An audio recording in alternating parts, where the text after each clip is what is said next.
The warning lights on the bridge flashed red as Commander Park Jin-woo stared at the distress signal on his screen. His exploration ship, the Dawnwalker, had been traveling through the outer rim for 3 months without seeing another living soul. Now this broken message was calling for help from somewhere near the dead moon ahead. "Commander, that signal is coming from a Velkari ship," said Dr. Kim Yuna, looking up from her scanner. Her voice was tight with worry. Everyone in the galaxy knew about the Velkari. They were the apex predators of space, massive wolf-like creatures, who saw every other species as either food or something to step on. Lee Do-hyun, the ship's pilot, turned in his chair. "Sir, we should stay away. The Velkari don't ask for help. They don't need help. This could be a trap." Jinwoo studied the readings on his screen. The ship was definitely Velkari, but it was drifting without power. Its hull showed signs of heavy damage from what looked like a meteor strike. "Communications Officer Han So-min, can you clean up that signal?" So-min's fingers danced over her controls. After a few moments, a clearer message came through. It was in the Velkari language, harsh and guttural, but the universal translator picked up most of it. "Ship damaged. Life support failing. Cubs are..." The message cut off into static. "Cubs?" Yuna looked shocked. "Velkari don't travel with their young. They leave them in protected colonies." Engineer Choi Minho spoke up from his station. "Maybe that's why they need help. If there are young ones on board..." "It's still too dangerous," Do-hyun insisted. "One adult Velkari could kill our entire crew without breaking a sweat. We're talking about creatures that hunt starships for sport." Jinwoo was quiet for a long moment. He thought about his duty to his crew, about the risks, about everything he had been taught about the Velkari. But he also thought about what it meant to be human. Humans helped others even when it was dangerous. Even when it made no sense. "We're going in," he decided. "Minho, prepare a rescue pod. Yuna, get medical supplies ready for multiple species. Do-hyun, take us in slow and keep the engines warm for a quick escape." The team grumbled, but followed. Orders. They all trusted Jinwoo with their lives, even when they thought he was making a mistake. 20 minutes later, their small rescue pod docked with the damaged Velkari ship. The airlock opened with a hiss, and immediately they could smell something wrong. The air was thin and getting thinner. Emergency lighting cast red shadows everywhere. Jinwoo led the way with a plasma rifle, though he knew it would be useless. Against a healthy Velkari, Yuna followed with her medical kit, and Minho brought tools and portable life support. They found the Velkari in what looked like the ship's main cabin. He was huge, even by Velkari standards, probably 8.5 feet tall with midnight black fur and scars across his muzzle that spoke of many battles. He was slumped against a wall, breathing hard, with dark blood pooling beneath him. But what made them all stop in their tracks were the 2 small shapes huddled behind the wounded warrior. Cubs. Velkari cubs. Barely bigger than house cats, with silver-gray fur and oversized eyes that reflected the emergency lights like mirrors. The adult Velkari saw them and snarled, baring teeth the size of daggers. He tried to stand but collapsed again, too weak from blood loss. Even wounded and dying, he positioned himself between the humans and his cubs. "Stay back," he growled in broken universal standard. "Will not let prey touch my young." Yuna stepped forward slowly, keeping her hands visible. "We're here to help. Your ship sent a distress signal." "No help from lesser beings," the Velkari spat. "Would rather die." "That's your choice," Jinwoo said calmly. "But what about them?" He nodded toward the cubs. "Do they get to choose?" The warrior's amber eyes flickered with something that might have been uncertainty. One of the cubs, the smaller one, made a soft, whimpering sound. It was clearly sick, its breathing shallow and rapid. Yuna knelt down several feet away from the family. "I'm a doctor. I can see that cub needs help. Please, let me look." "Thakror does not beg," the warrior said. but his voice was weaker now. Thakroor does not accept charity from prey species. Then don't think of it as charity, Jinwoo suggested. Think of it as a trade. We help your cubs. You tell us what attacked your ship. Information for medical care. Thakroor stared at him for a long moment. The larger cub, braver than its sibling, crept forward slightly and sniffed in the human's direction. Its nose twitched with curiosity. "Makri, stay back," Thakroor ordered weakly. But the sick cub, Tellan, made that whimpering sound again and collapsed onto his side. Without thinking, Yuna moved forward. Thakroor tried to stop her but was too weak to do more than growl. Yuna examined the small cub with gentle hands. "Severe infection, dehydration. Without treatment, he'll die within hours." She looked up at Thakroor. "I can save him, but we need to get all of you to our ship where I have proper medical equipment." "Velkhari do not accept help," Thakroor repeated, but there was no strength in his voice anymore. Makri, the healthier cub, touched her father's massive paw with one tiny one. She looked between him and the humans with intelligent eyes that seemed far too old for such a young creature. Jinwoo made a decision that would change all their lives. "Minho, start moving life support equipment over here. We're treating them on their ship if we have to." "Sir, that will take hours we don't have," Minho protested. "Their life support is failing." "Then we bring their ship into our cargo bay and work there." Thakroor's eyes widened in shock. To bring an alien vessel inside their own ship was an act of trust that few species would ever consider, especially with Velkhari involved. "Why?" Thakroor asked. "Why risk your pack for strangers? For enemies?" Jinwoo knelt down so he was closer to eye level with the massive alien. "Because that's what humans do. We help cubs survive. All cubs, no matter what species." For the first time since they had boarded the ship, Thakroor looked at the humans not as prey, but as something else entirely. Something he didn't have a word for yet. "If you betray this trust," he said quietly, "I will hunt your kind across the galaxy." "Understood," Jinwoo replied. "But if we save them, what then?" Thakroor looked at his cubs, at little Tellan struggling to breathe and brave Makri trying to comfort her brother. Then he looked back at the humans who had risked everything to answer a distress call from their enemies. "Then Thakroor learns what it means to owe a debt to prey," he said finally. 2 hours later, the Velkhari scout ship sat in the Dawn Walker's cargo bay, and Dr. Kim Yuna was working to save a young predator's life while his father watched in amazement at the gentleness of a species he had always considered weak. Neither the humans nor the Velkhari realized it yet, but they had just taken the first step towards something the galaxy had never seen before. They had become a family. 3 days had passed since the Velkhari family came aboard the Dawn Walker. Thakroor woke up in the medical bay feeling stronger but angrier than ever. The humans had put restraints on his arms and legs while he slept. Even though the restraints were made of their strongest metal, he could probably break them if he tried hard enough. But that would mean leaving his cubs alone with these strange creatures. Dr. Kim Yuna entered the medical bay, carrying a tray of food. She moved slowly and kept her hands where he could see them, like someone approaching a dangerous wild animal, which, Thakroor thought grimly, was exactly what she was doing. "Good morning, Thakroor," she said in her soft voice. "How are you feeling?" "Release me immediately," he growled. "Return my cubs. I will not ask again." "I can't do that yet," Yuna replied calmly. She set the food tray down nearby, but not close enough for him to reach. "You lost a lot of blood. You need more time to heal." I'm Velkhari. We heal faster than lesser species." "Maybe, but you're not fully healed yet." She pulled up a chair and sat down just outside his reach.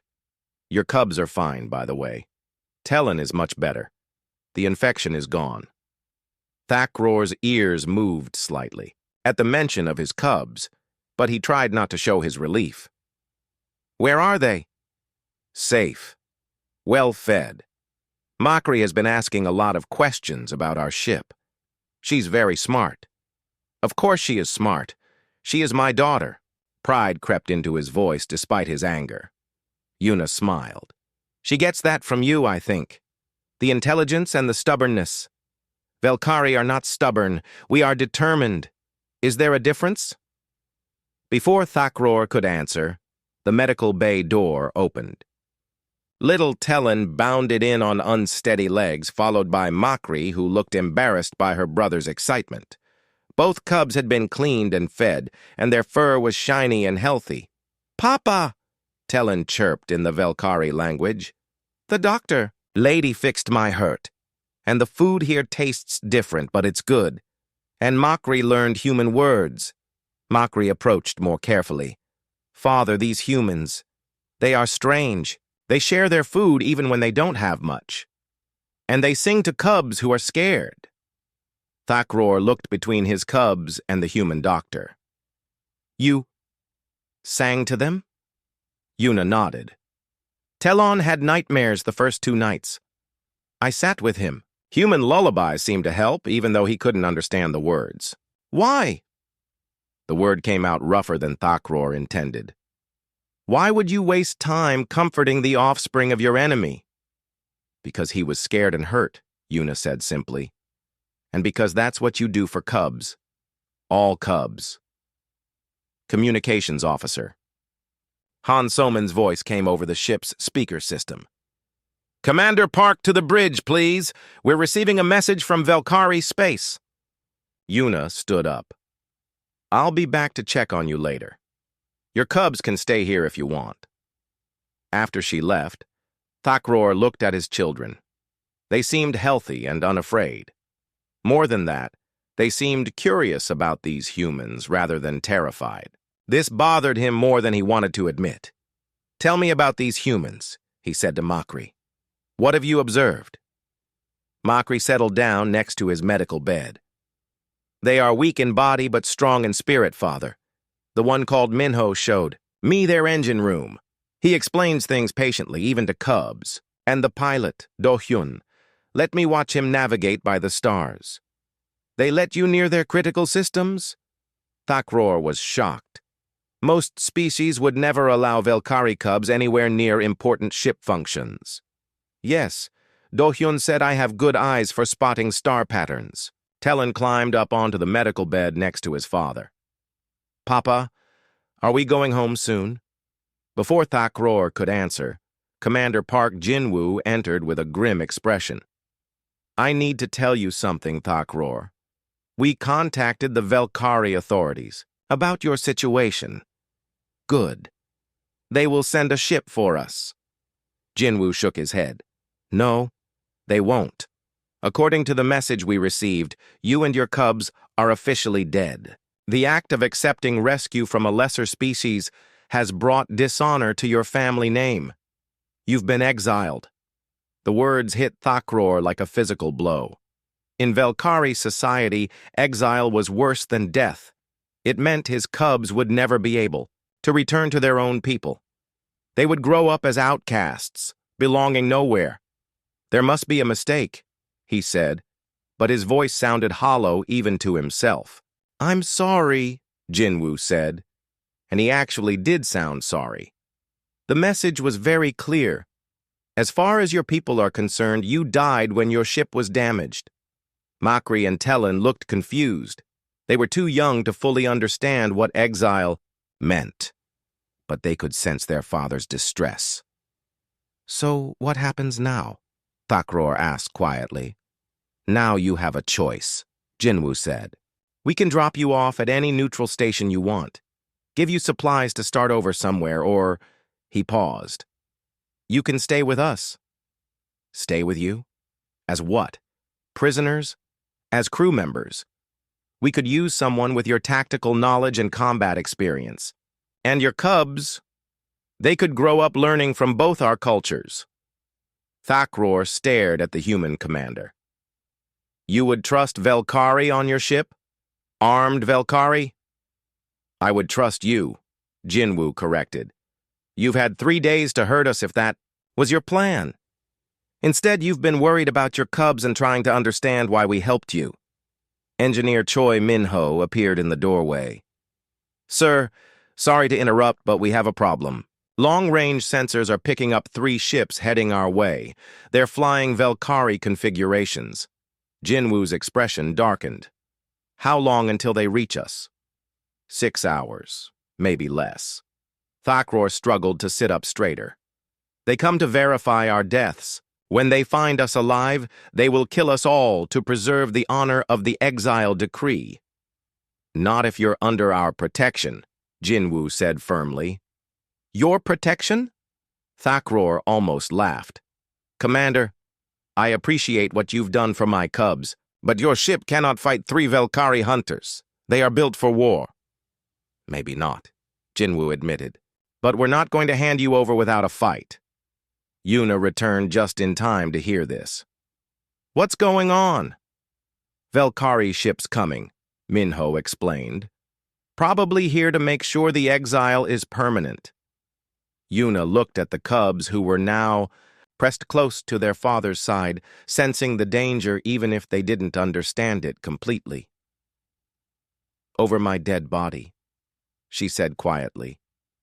Thakror looked around at the humans who were preparing to risk their lives for his family. These weak, soft creatures were willing to face certain death rather than abandon cubs that weren't even their own species. Why? He asked again. Why would you die for us? Do-hyun, who had just arrived on the bridge feed, answered from the speaker. Because that's what family does for each other. We are not family, Thakror protested. Aren't we? Jinwoo asked. We've shared food, shelter, protected each other's young. What else does family mean? For the first time in his life, Thakror found himself without an answer. These humans were redefining everything he thought he knew about strength, honor, and loyalty. The Velkari ships will be here soon, he said finally. If you truly mean to protect us, we need to prepare for battle, and I will fight beside you. Jinwoo smiled. Welcome to the crew, Thakror. As alarms began to sound throughout the ship, nobody noticed Makri quietly studying the human faces around her, memorizing their expressions of determination and care. Years later, she would remember this as the moment she learned that true strength came not from fangs and claws, but from the willingness to stand together against impossible odds. The first battle for their unusual family was about to begin. The Velkari hunter ships dropped out of hyperspace like 3 black daggers against the stars. Commander Park Jinwoo watched them on the main screen as his crew prepared for what might be their final battle. They're not responding to our communication. Attempts, Han So-min reported from her station. Just jamming our signals and moving into attack formation. Thakror stood beside Jinwoo on the bridge, his massive frame making the human commander look small. The Velkari warrior had insisted on being unrestrained for the battle, and Jinwoo had agreed despite his crew's concerns. They will not negotiate, Thakror said grimly. Hunter ships have one purpose, to kill and return with proof of the kill. How? Do we fight them?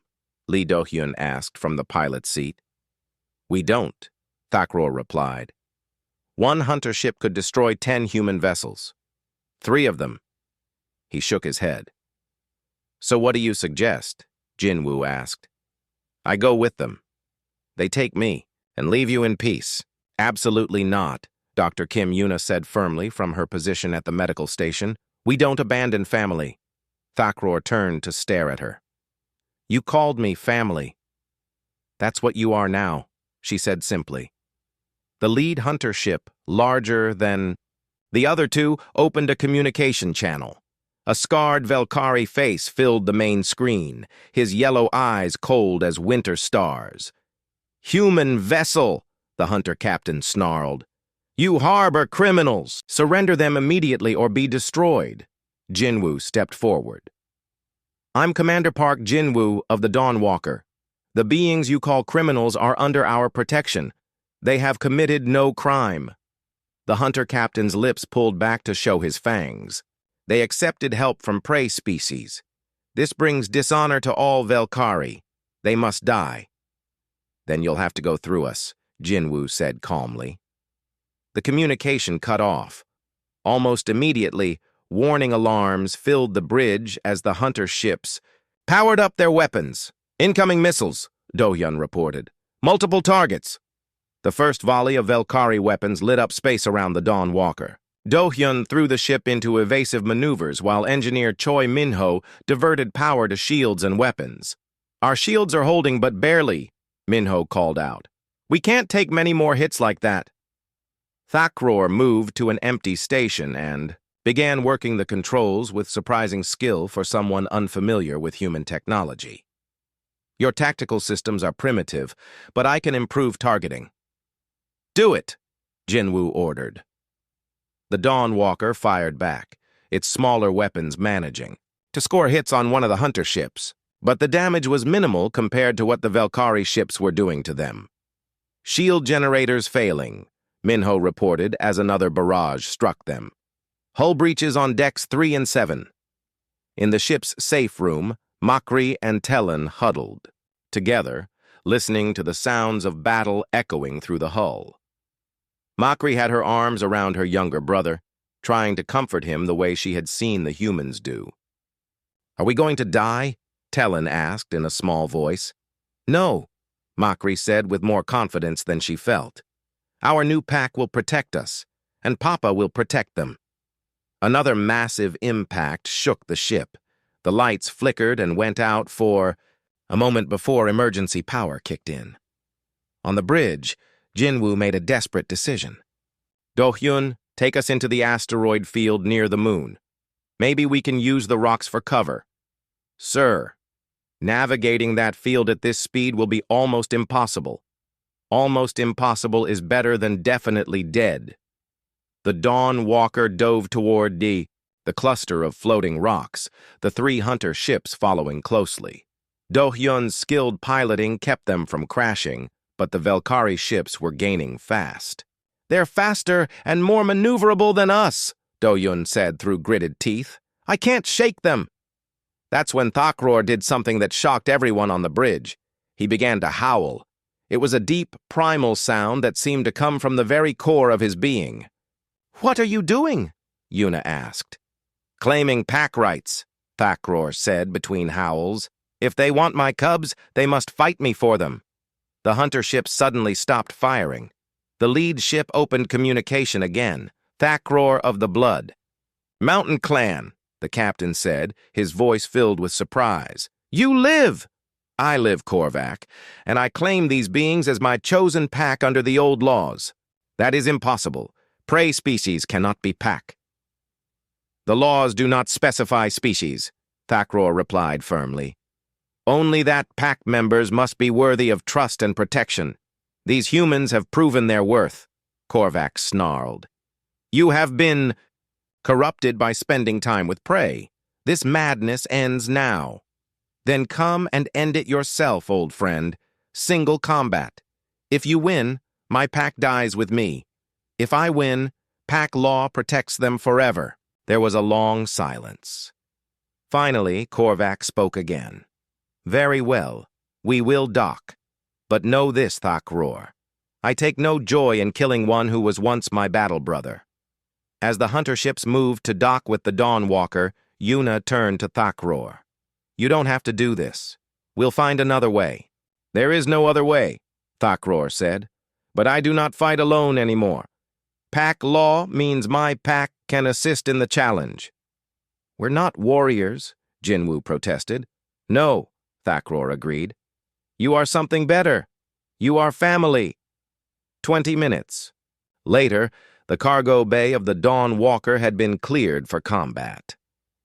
Korvac entered with 2 other Velkari warriors, all of them larger and more battle-scarred than Thakror. They looked at the humans with barely concealed disgust. These weak creatures are your chosen pack? Korvac asked mockingly. They are, Thakrar said proudly. The combat was brutal, but brief. Korvac was a skilled fighter, but he had not counted on the humans helping their pack mate. When Korvac tried to use poison claws, Yuna quickly treated Thakrar's wounds. When the hunter tried to use superior numbers, Minho and Do-yun worked together to even the odds. When Korvac attempted to break Thakrar's spirit by threatening the cubs, Jinwoo and Soman stood guard, showing they would die before letting harm come to Makri and Tellen. In the end, it was not Thakrar's strength that won the battle, but his pack's unity. Korvac found himself facing not one opponent, but 6 beings who fought as one. When it was over, and Korvac lay defeated but alive, he looked up at Thakrar with something like respect. "I do not understand it," he said, "but I cannot deny what I have seen. You have found something stronger than clan law." "Pack law," Thakrar corrected. "The law that says family protects family no matter what." As the hunter ships departed, carrying word of the strange multi-species pack back to Velkari space, Dr. Yuna found herself treating cuts and bruises on beings who had been strangers just days ago, but now felt like family. "So what happens now?" she asked Jinwoo. The commander looked around at his expanded crew. Thakrar was teaching Minho some basic Velkari tactical maneuvers. Soman was helping Makri understand human communication protocols. Do-yun was showing Tellen how star charts worked. "Now, we figure out how to be a family," Jinwoo said, "and we explore the galaxy together." Outside the ship, stars wheeled in their ancient patterns, unchanged by the small miracle that had just taken place. But for 6 beings from 2 different worlds, everything had changed.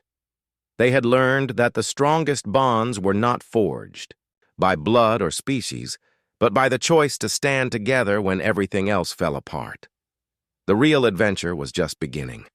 6 months after the battle with the hunter ships, life aboard the Dawnwalker had changed in ways none of them could have imagined. The ship that had once carried 5 human explorers now housed a unique family of 7 beings from 2 different worlds. Makri had grown taller and stronger, her silver fur now showing the darker patches that marked young adult Velkari.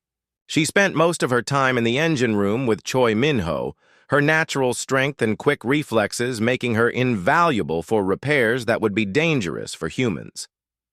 "Pass me that plasma welder," Minho said, wedged deep inside the ship's power coupling system. Makri's longer arms easily reached the tool and handed it over. "Why do humans build everything so small?" she asked. "Velkari ships have much bigger maintenance spaces." "Because we're smaller," Minho laughed. "Though I have to admit, having you around makes this job a lot easier." Makri purred softly, a sound that meant contentment in Velkari culture. She had learned that humans showed affection differently than her birth people, but the warmth was the same. Meanwhile, on the bridge, Tellen sat quietly at a monitoring station that Commander Park Jinwoo had set up specially for him. The younger cub had developed an unusual ability over the past months. He could sense the emotional states of the crew, often knowing when someone was upset or worried before they said anything. "Captain," Tellen said softly, using the human title he preferred over the Velkari word for pack leader. "Han So-min is sad today. The message from her family made her unhappy." Jinwoo looked over at their communications officer, who was trying to work despite obviously being distressed about something. "Thank you, Tellen. Why don't you go see if Dr. Yuna needs help in the medical bay? I'll talk to Soman." Tellen nodded and patted away on silent pause. His ability to sense emotions had proven useful in many situations, but Jinwoo valued it most for how it helped them take care of each other. Thakrar had become the ship's tactical officer and second in command, his combat experience and strategic thinking invaluable during their missions. But more than that, he had become the bridge between 2 very different cultures. "Commander," he said now, approaching Jinwoo's command chair. "Long-range sensors show a distress beacon ahead. It appears to be coming from a medical transport. Any signs of attack or system failure?" Unknown. But the signal mentions plague victims aboard. Jinwoo frowned. Medical transports carrying plague victims were extremely dangerous to approach. Most ships would simply report the location to authorities and move on. "What do you think?" he asked Thakror. The Velkari warrior was quiet for a moment. 6 months ago, I would have said let them die. Plague victims are a threat to the pack. But now, he looked around the bridge at their mixed crew. Now I think about what you did for Talon when he was sick. You didn't abandon him because helping was dangerous. Set course for the medical transport, Jinwoo decided. But we take every precaution. 3 hours later, they found the medical ship drifting in space, its engines dead and life support failing. Dr. Yuna and Thakror suited up in full protective gear to board the vessel, while the rest of the crew maintained a safe distance. What they found was heartbreaking. 200 refugees from a colony world, mostly families with children, were dying from a plague that their ship's medical systems couldn't treat. The human doctors aboard were doing their best, but they lacked the resources and knowledge to save everyone. "This strain is unlike anything in our databases," the lead doctor told Yuna over the radio. "We've lost 30 people already. The children are the most vulnerable."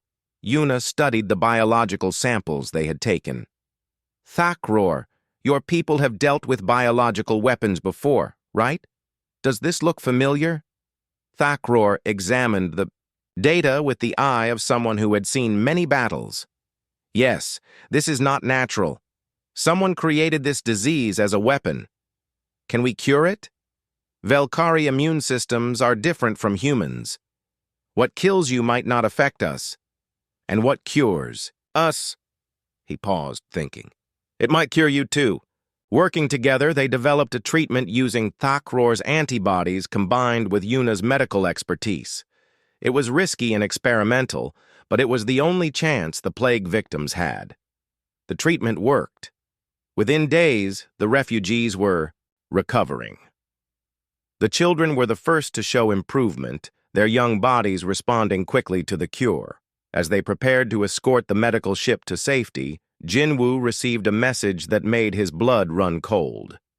"Commander," Soman called from her station, "we're receiving a transmission from the Corvani Trade Federation. They're claiming that medical ship belongs to them. They're demanding we turn over all the refugees." Thakror growled low in his throat. "The Corvani are slavers. They use biological weapons to weaken colonies before they attack them." "They created the plague?" Yuna asked, horrified. "Most likely. And now they want to collect the survivors to sell as slaves." Do-hyun looked up from his pilot station. "Sir, I'm reading multiple ships approaching. Looks like a full Corvani battle. Fleet." Jinwoo studied the tactical display. They were outnumbered 20-1. The medical ship couldn't fight and couldn't run far with its damaged engines. "Options?" he asked his crew. Minho spoke up from engineering. "The medical ship's engines are repairable, but it would take hours. We don't have that kind of time." "We could try to outrun them," Do-hyun suggested, "but they'd catch the medical ship easily." "We don't run," Thakror said firmly. "Pack protects those who cannot protect themselves, even if they are not Pack." Makri's voice came over the comm from the engine room. "Father is right. These people trusted us to help them. We cannot abandon them now." Talon, monitoring the emotional states of everyone on both ships, added his own perspective. "The children on the medical ship are very afraid, but they feel safer knowing we are here." Jinwoo looked around at his crew, human and Velkari alike, and saw the same determination in every face. "Then we fight," he decided. "Soman, contact the refugee ship. Tell them to stay behind us. Do-hyun, position us between them and the Corvani fleet. Minho, give me everything you can spare for weapons and shields." "Yes, sir," came the chorus of voices. The battle that followed was unlike anything they had faced before. The Corvani ships were well armed and numerous, but they had not expected to face a crew that fought with the coordination of a true pack. Thakroor's tactical knowledge helped them target the enemy ship's weak points. Makri's modifications to their engine systems gave them speed they shouldn't have had. Talon's emotional sensing helped them predict the enemy's moves by reading the stress patterns of their crews.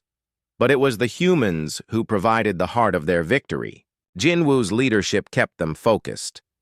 Yuna's quick thinking saved lives when they took damage. Soman's communication skills helped coordinate with the refugee ship. Dohyun's piloting kept them alive against impossible odds. Minho's engineering kept their systems running when they should have failed. When the dust settled, half the Corvini fleet was destroyed, and the other half was retreating. The medical ship was safe, and 200 refugees would live to see their new home. As they escorted the grateful refugees to a safe port, Thakroor found himself standing beside Jinwoo on the bridge, both of them looking out at the stars. "We did something good today," the human commander said. "Yes," Thakroor agreed. "Something the old me would never have done." "What changed?" Thakroor looked around at the bridge where Makri was helping Minho with repairs, while Talon comforted a human child who had been visiting from the refugee ship. "I learned that strength is not about who you can defeat," he said quietly. "It is about who you choose to protect." Jinwoo smiled.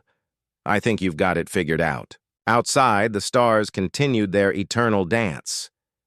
But inside the Dawn Walker, something new had been born. They were no longer just a crew or even a family. They had become something the galaxy had never seen before, a force for good that transcended species, prejudice, and fear, and they were just getting started. The message arrived on a quantum burst transmission, encoded with the highest level of Velkari military encryption. When the translation came through, it made everyone on the bridge of the Dawn Walker fall silent. "By order of the Velkari High Council," Han Somin read aloud, her voice tight with worry. "The creatures known as Makri and Telon are to be returned immediately for proper integration into Velkari society. The human vessel will deliver them to Nexus Station within 7 days, or face the consequences of harboring stolen property." Thakroor's massive hands clenched into fists. "They call my cubs property," he growled. Commander Park Jinwoo stood behind, his command chair, studying the message. "They're not backing down. This is from the highest level of your government." "The High Council rules all Velkari space," Thakroor explained. "They are the ancient ones who decide what it means to be Velkari. If they have declared Makri and Telon must return," he trailed off, his expression grim. In the ship's common area, Makri and Telon sat together, having heard every word over the ship's communication system. They were both fully grown now, Makri standing nearly 7 feet tall, and Telon only, slightly smaller. But at this moment they looked like frightened cubs again. "We don't want to go," Makri said firmly when the senior crew gathered to discuss their options. "This is our home. You are our family." Telon nodded agreement, though his empathic abilities were making him dizzy from all the conflicting emotions in the room. "I can feel how upset everyone is. Why can't the High Council feel what we feel? Why can't they understand that love is stronger than law?" Dr. Kim Yuna sat down beside the young Velkari. "Sometimes people who have power think that being right is more important than being kind. But you taught us that being kind makes you stronger," Telon said, confused. "It does," Yuna replied. "But not everyone has learned that yet." Engineer Choi Minho looked up from his datapad. "I've been analyzing the message. It came from 12 different relay points, which means they're tracking us. And there's something else. Human authorities have been contacted too." "What do you mean?" Jinwoo asked. "Admiral Kim from Fleet Command sent a coded message an hour ago. Earth is ordering us to comply with the Velkari demand. They don't want to risk a diplomatic incident over 2 aliens, even if they are members of our crew." The weight of those words settled over them like a heavy blanket. They were truly alone now, abandoned by both species' governments. Lee Do-hyun spoke up from the pilot station. So what are our options? Run? Hide? Fight the entire Velkari Navy? We can't run forever, Jinwoo said quietly, and we can't fight their entire military. Then what do we do? Makri asked, her voice breaking slightly. Thakkror had been silent during most of this discussion, but now he stood up to his full height. There is one option, an old law that even the High Council must respect. What kind of law? Salman asked. Trial by combat. If I can prove in single combat that our pact bond is legitimate, the High Council must accept it. But if I lose, you won't lose, Tellan said with fierce certainty. The trial would not be just combat, Thakkror continued. It would test everything we are as a pack. Loyalty, courage, wisdom, sacrifice. All of us would be judged. Jinwoo frowned. All of us? What does that mean exactly? It means the trial would test not just my strength, but the strength of our entire family. The High Council would create challenges designed to break our bonds and prove that different species cannot truly be pack. Yuna leaned forward. And if we pass these tests, then pack law would protect us forever. No Velkari authority could separate us again. And if we fail? Thakkror's expression darkened. Then we all die together? The room fell silent except for the gentle hum of the ship's engines. Finally, Jinwoo spoke. We vote, he said. Everyone gets a say, human and Velkari alike. The vote was unanimous. They would face the trial together. 3 days later, they arrived at Nexus Station, a massive neutral facility that served as a meeting point for different species. The station's central arena had been prepared for the trial, with representatives from dozens of worlds gathering to witness what many believed would be the end of an unprecedented experiment in multi-species cooperation. The Velkari delegation was led by Vorthak the Bloodrender, a massive warrior whose reputation for cruelty was known throughout the galaxy. Beside him stood 5 High Council members, ancient Velkari whose pale fur and scars spoke of centuries of warfare. Thakkror of no clan, Vorthak announced as the assembled crowds grew quiet.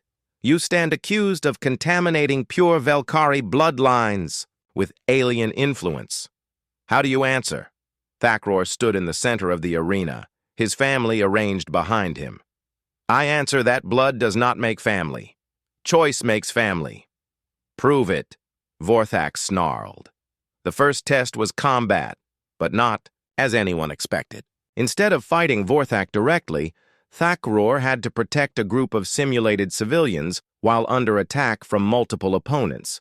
But the twist was that his human packmates were scattered throughout the civilians, and he had to identify and protect them without letting any innocents come to harm. The test seemed impossible. The attackers were skilled Velkari warriors. The civilians were panicking and running in all directions, and Thakkror had to make split-second decisions about who to save and who to let go. But he wasn't alone. Yuna used her medical training to triage the wounded, helping Thakkror prioritize who needed help most urgently. Minho and Do-hyun worked together to create barriers and escape routes. Salman used her communication skills to calm the panicking civilians and coordinate their movements. And Makri and Tellan, despite being the ones supposedly on trial, fought alongside their father with perfect teamwork. The second test was wisdom. Each member of the pack was presented with a moral dilemma that pitted loyalty to their birth species against loyalty to their chosen family. They had to make decisions that revealed their true priorities. When presented with a scenario where helping humans would harm Velkari interests, Makri and Tellan chose their human packmates without hesitation. When the humans faced a choice between their own people's approval and their alien family's safety, they too chose family. The third test was sacrifice. Vorthak presented them with an impossible choice: save the lives of 100 human colonists or save Makri and Tellan. They could not save both. This was where the pack's true nature revealed itself. Instead of accepting the false choice, they found a third option. Working together, using each member's unique abilities, they found a way to save everyone. But it required each of them to risk their own lives for people they had never met. As the arena fell silent, Vorthak stared at the multi-species pack that had just proven something many thought impossible. They had shown that bonds forged by choice and strengthened by love could be stronger than those created by blood and tradition. "How is this possible?" one of the High Council members whispered. Tellen, exhausted but unafraid, looked up at the ancient Velkari. "Because we learned what our birth peoples could not teach us. We learned that strength comes not from dominating others, but from lifting them up. We learned that family is not about being the same, but about choosing to stand together when everything else falls apart." Vorthak raised his weapon, and for a moment everyone thought he would strike down the young Velkari who dared to lecture the High Council. But instead, he lowered it and knelt. "I have seen something today that I did not think possible," he said in a voice that carried throughout the arena. "I have seen prey become predators, and predators become protectors. I have seen bonds stronger than blood, and loyalty deeper than law." He looked up at Thakror. "Pack law recognizes your family, Thakror of the Starwalkers Pack. May you find the honor and unity that we lost in division." As cheers erupted from the crowd, the Dawnwalker family stood together in the center of the arena, different species united by something more powerful than genetics or politics. They had become proof that the galaxy's future lay not in the dominance of any one people, but in the choice to build something better together. The real test, however, was still to come, because changing minds was only the first step. Changing the galaxy would be much harder. 1 year after the trial at Nexus Station, the galaxy was a very different place. The Dawnwalker had become something no one expected, a symbol of hope that spread from world to world, inspiring others to look beyond the barriers of species and tradition. Commander Park Jinwoo stood on the observation deck of Haven Colony, watching the construction crews work below. Humans and Velkari labored side by side, building homes that would house families from a dozen different species. It was the first multi-species colony in galactic history, and it existed because 7 beings had once chosen to call each other family. "The housing units for the Zephyrian families are almost complete," Makri reported, approaching with a data pad in her clawed hands. She was now the colony's chief engineer, her unique perspective having solved problems that had stumped experts from multiple worlds. "Their atmospheric requirements were tricky, but we found a way to make it work." "Any word from the Velkari Council about the new applicants?" Jinwoo asked. 12 more young warriors have requested permission to join multi-species crews this month," Makri replied, her voice filled with pride. "Father says that's more than we've seen since the trial." In the colony's medical center, Dr. Kim Yuna was training her latest group of students. The class included humans, Velkari, and several other species, all learning to work together to heal the sick regardless of their genetics. "Remember," she told the mixed group, "every species experiences pain differently. What comforts a human child might frighten a Velkari cub. The key is to observe, listen, and adapt." A young Velkari student raised her hand. "Dr. Yuna, what do you do when traditional treatments don't work?" "You do what we did on the Dawnwalker," Yuna replied, with a smile. "You try something new. You combine the best of different approaches. Sometimes the cure comes from places you never expected." Tellen, now serving as the colony's counselor and mediator, nodded approval from where he sat observing the class. His empathic abilities had grown stronger over the years, allowing him to help beings from different cultures understand each other's emotional needs. In the colony's communication center, Han So-min was coordinating with ships throughout the sector. The Dawnwalker model had inspired the creation of dozens of mixed crews, and keeping them all connected required constant work. Dawn Walker Actual to Colony Base, came a familiar voice over the radio. Requesting permission to dock. We have. Refugees from the Corvani conflict. Soman smiled as she recognized Lee Do-yun's voice. The original Dawn Walker crew took turns returning to the colony, but they always came back. Family always came home. Permission granted, Dawn Walker. Bay 3 is clear and ready for you.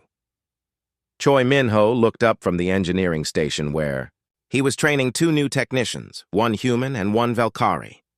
How many refugees this time? 300, Soman replied. Mixed families fleeing the war in the Outer Rim.